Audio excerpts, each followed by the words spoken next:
Hi, నేను doctor Rudrapatla Raghuvanshi, paediatrician, అవని children's hospital.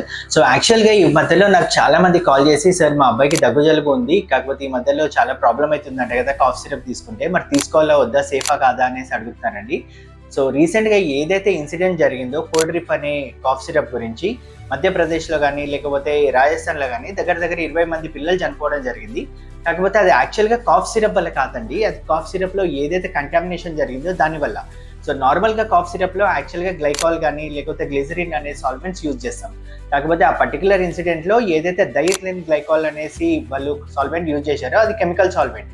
Actual నార్మల్గా ఉండాల్సిన లెవెల్ కంటే అది 30 to 40% లెవెల్ ఎక్కువ ఉండడం వల్ల యాక్చువల్గా పిల్లలకి కిడ్నీ ప్రాబ్లం రావడం వల్ల లేకపోతే బ్రెయిన్కి పెట్టేసి రీనల్ ఫెయిల్యూర్ వచ్చేసి దానివల్ల పిల్లలు చనిపోవడం జరిగింది.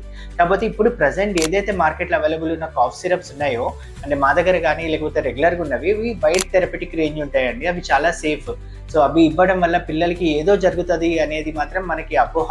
కాకపోతే మనం చేయాల్సింది ఏంటి అంటే, మీకు తెలిసిన పీడియాట్రిషియన్ ఎవరైతే ఉంటారో పిల్లల డాక్టర్, వాళ్ళు ఇచ్చే ప్రిస్క్రిప్షన్ మీద రిలై అయ్యి వాళ్ళు ఏదైతే డ్రగ్స్ సజెస్ట్ చేస్తారో అవే కాఫ్ సిరప్స్ వాడుకోవడం బెటర్.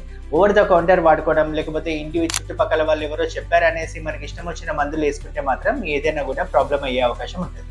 Thank you.